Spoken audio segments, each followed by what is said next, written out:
Welcome back, everybody, to On the Radar, What's episode going on? 3 Episode now. 3, yeah. So, thank you to everybody that's watching and listening. So, if you're on Spotify, Apple Music, or if you're watching us on YouTube, thank you guys for coming back and joining us one more time.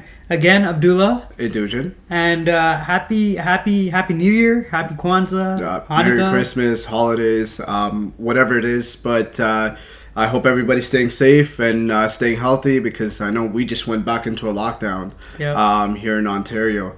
But you know what? That doesn't stop the automotive industry, so let's jump into it. Yeah, very fast. What we have upcoming within the next few weeks is the Tokyo Auto Salon. And, it's a funny name because to me it sounds like a barber shop. Wants to get a haircut there. It sounds like a barber shop. It doesn't sound like an auto show. Like, no. We have here Canadian International Auto Show, Detroit Auto Show, the Geneva Motor Show, Tokyo Auto Salon. Over here it's like sports boutique. Over there, salon is kind of like your boutique. Their way of saying it. Anyways, Tokyo Auto Salon. In the next couple of weeks, we're gonna be taking a few closer look at the new Honda Civic Type R. Yeah, and so I think it looks amazing, man. A lot of spy shots everywhere, and the spy shots really catch my eye because of the color that it's in. Yeah, so you got the red camo, right? Normally, all these new release cars are usually in black and white, or even a little bit of gray, two-tone, this and that. But this one's in red camo. Yeah. And they did that on purpose. Yeah. So they did. And apparently it's how it's coming out. That's how the prototype will be revealed. Wow. So they're going to keep it in the unique red camo that they have. But what do you think of the facelift? I think it's... I really like the newer facelift of Honda Civics. I feel like where it was the last gen, I didn't like the styling of it. Yeah. Even on the Accords, I didn't like the last gen styling. So with the new redesigned, even when they released the S side, remember that orange one with the black wheels? Yeah. So even when they released that, I was very impressed with that. I was like, wow, this is a better look for Honda now. And so with the Type R, I'll be honest, it doesn't, based on the teaser images that I've seen so far, it doesn't look as sporty. It looks more so like I feel like it's 4-door sedan with a spoiler. It's matured a bit. Yeah. Yeah, it doesn't have I know they like the side profile has changed a bit. Yeah. They don't have that line. They used to have a line on the Type R running. They don't have that anymore. Exactly, they've kind of taken that out. So it's gotten a bit softer, but a bit more mature on the front end. Right? Headlights are more just see that's where exactly I'm a little bit thrown off, because the previous gen, the Type R before this was the Type R that was, that's when it first unveiled the newer style, at least. And so a lot of the young guys bought it. Not many older people bought it. Yeah. So it had, the radical lines. It had sharp lines everywhere. The red trim, accent trim that they had with whatever color you got, you had that red trim that would go around the splitter and the side skirts. Right. It had more of a young youth feel to it. This one looks a little bit more refined, like you said, a little bit more mature. It is. But I mean, Honda still hasn't given us a lot of details. Yeah. But basing it off the last generation, we know it's probably still a 2.0 turbocharged. Right. 4-pop. And then it should be pushing more than 306, because the last one was pushing 306. So we expect it there or more. So Honda is actually saying that this is going to be their most powerful Civic Type R ever. Oh, that's exciting. So it's a pretty big statement. Yeah. Pretty big statement to come out, especially when now you're in an era of, within this year at least, you're getting the new Nissan, right? Mm-hmm. So the new Nissan Z is coming out. Yeah. And on top of that, the Integra is coming out. So you're looking at a lot of these Japanese domestic model kind of cars, these higher end sportier cars coming out, and so it's a lot of competition. I think in the next year, the GT86, the Toyota GT86 came out and they redesigned it. Yeah, and the Supra's out. So I mean the Japs are definitely sports cars are really coming back. They're making a statement this year. I think Honda's in a good spot right now, because I know there are also rumors of the S2000 making a comeback. So there were I think 2 years ago they released a couple of renders, or I don't know if they were fan base made. I think they were fan based. But Honda did come out and say that there might be a convertible coming out from Honda, which is it's comeback season. Everybody's just bringing back all the legends. Yeah, man. Honestly, I don't know if I would want an S2000. I feel like the S2000 that was already there was like one of the cars that were so iconic, and that was the car. Super sick car. It was a go-kart. It was just a go-kart. They should just leave it. Yeah. They should just leave it, because I feel like if they come back and retry to revamp it, I feel like they're gonna screw up. Or I don't want what happened to the Supra to happen to this S2000. Yeah. You know what I mean? Like I don't, or even the Integra. Yeah. Like, so much hype. You know, everybody's drawn. Like, okay, wow, it's going to be sick. You're bringing back such a monumental car. Yeah. Only to go through. I mean, the pictures literally look like. You remember the CRZ? Yeah. They look, and they were like kind of like the CRZ, but with the top gone and slightly lower. It was weird, man. But anyway, something cool about the Type R. Yeah. Apparently, in the pictures that they revealed, it comes with 20-inch wheels. With super sticky tires. Obviously 6-speed is confirmed, and the dual clutch. Yeah. Dual clutch option is still there, and starting price is just slightly under $40,000. Not bad. Yeah, not a bad car. That was around the same price for the Golf R we were talking about last week, I think. Yes, the Golf R is in the same, and same with the Veloster. The Veloster, right? Yeah. Wow. So I mean, there you go again, right? Like, these entry-level sports cars, they're on the same, price range, but they're also like, they're not that hard to get yourself into. They're really not, man. Yeah. And they're great driving cars. I mean, this was the fastest front-wheel drive, the Type R. The Type R, yeah. Right? So Honda's still sticking to the front-wheel drive, so we know it's going to be your same setup as the last gen. But, yeah, man. So, wait, are you looking to buy this, or are you looking to burn this? Buy or burn? To be honest with you, I'm going to burn this one. Really, eh? I'm going to burn this one. Reason being is because, again, based off of the images that I've seen, I just don't like how it looks. Really? Again, you can, in a couple of weeks when I see the images, I might be on the other opposite. Yeah. I might say I would buy it. But right now, based off of what the teaser images that I've shown, compared to what the Type R is right now, like the last gen, I feel like the last gen Type R it sticks with me a little bit more. Yeah. So I would rather prefer the last gen Type R over this one, and so that's the reason why I would have to go ahead and burn it.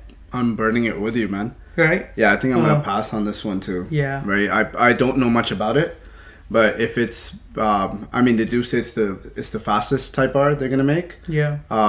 But I don't. Yeah, I'm not really feeling the design. It's a bit too mature for me. Yeah. But that's that, right? Yeah. So yeah.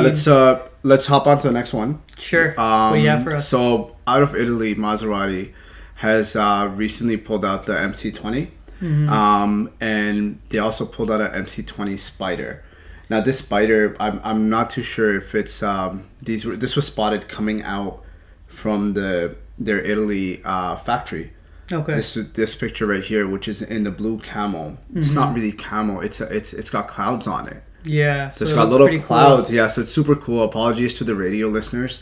Or iTunes and Spotify listeners. You're not going to see it, but for the YouTubers, the pictures are up here rolling.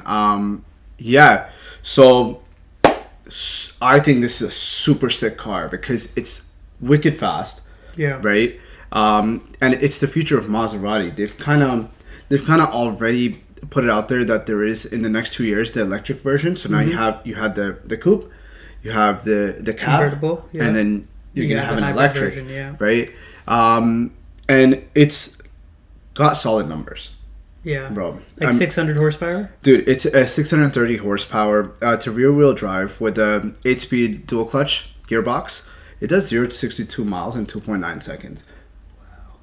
Wow. For a Maserati, that's really, really good. Because Maserati has disappointed us. In my opinion, disappointed me. Yeah, ever since the whole... You owned a Maserati, didn't you? I did. Yeah, 2 of them. Yeah. I had the MC Stradale and the Maserati Quattroporte. And I think that was after that when they kind of brought out the Ghibli or the Ghibli. Yeah.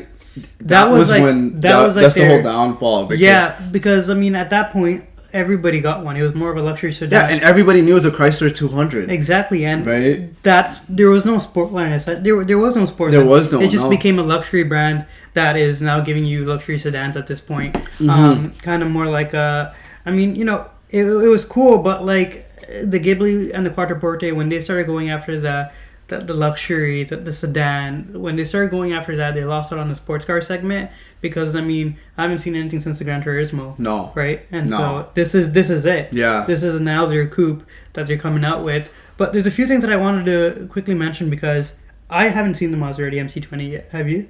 I haven't seen it, no. So is there one here in Ontario? One did come by earlier last year for the press quickly. Yeah. But it didn't stick around too often. It's pretty limited from what I know. I was speaking to somebody on Instagram. Yeah. They're called 7 Designs on Instagram. They actually are doing a carbon aero kit for the car. like a custom one. Yeah. And it's a pretty cool. I'll put a picture up here of what their kit looks like, and it's really cool. Like they got a wing, some nice carbon diffusers and things like that. But my point is, I haven't seen it, and so for me to judge a car truly, I would need to see it. And I've seen pictures and stuff online, but you don't really get the experience until you see it in person. You sit in it, and based off of the pictures, I'm very judgmental on this car just because the doors go up. Not a very Maserati thing. I mean, and it looks like we'll put a picture again one more time with the doors up right here. Yeah, kind of looks like Lambo doors, like literally the way that they go up is like scissor doors. It reminds me. Yeah, you're right. The doors do go up. It also reminds me a lot of the Alfa Romeo 4C or the 8C. Does it not? Is it? Does the doors go up? No. The not door wise. I mean, the wheelbase wise. The way the size. The size. Yeah. Right. It doesn't. To me, I'm not sold that this is a full flex sports car. So the price tag is a supercar price tag. I mean, starting at 210,000 K. Dude, that's R8 level. I would easily go and get R8. Yeah, I mean, it's more expensive than an R8. Dude. Right? Like, you're talking 210 USD. 210 USD, so that works out so off 210 at the very base. At the very base, yeah. This is the starting. This is the MSRP of the base, right? The base. We don't know what the base has. We don't know if it's carbon ceramic brakes. We don't know if it's got the Alcantara. We don't know, So, options in, carbon taxes, fiber options, you do the conversion. Yeah. You're looking at, in Canadian dollar at least, closer to like 300. Yeah, you're touching threes, man. That's steep, bro. That's Huracan. That's Huracan level. That's even like a used Ferrari 488, I'd say. Which is pretty... I'm not sure if that's what they're going for. I mean, again, this is a huge step for Maserati, and especially with the whole name of going from MC12 to MC20, like the name of MC. Yeah, MC. That's a big step, and so I'm not sure. I don't think this is going to be a big hit personally. Yeah. I think you are going to see it. People are going to buy it. Yeah. However, for the price tag that you're asking, I don't think people are going to leave their Ferraris and Lambos, even their R8s behind, to come and get this car out now. Yeah. I mean, if you go, there are a couple of cool things about the car. Tell me. Right? So a couple of cool things being, from what the spotters in that picture up there that we posted with the blue wrap, it looks like it might be a hardtop or a Targa top, right? Okay. Resembling the F8 Spider, Ferrari, or the 600 LT.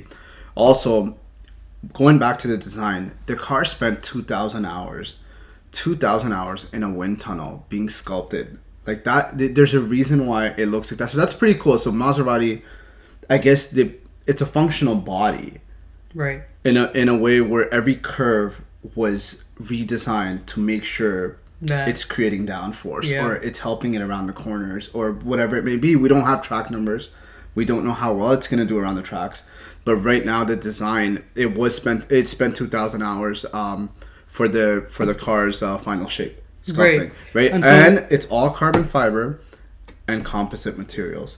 Okay. So that's another step, right? We know. I mean, what Carmo was the Fisker. Yeah. Was the last car that was coming out with trying to help the planet, right? By using composite, right?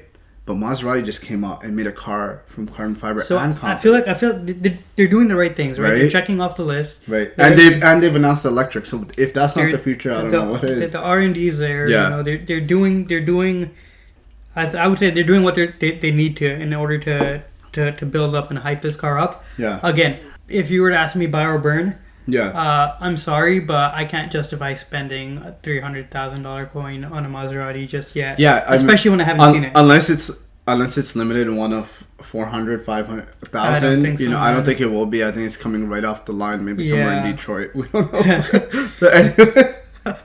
But anyway, I think I'm burn, right? I'm gonna burn too. Yeah. Yeah. I mean, it's again, I just can't. The price is a big thing for me.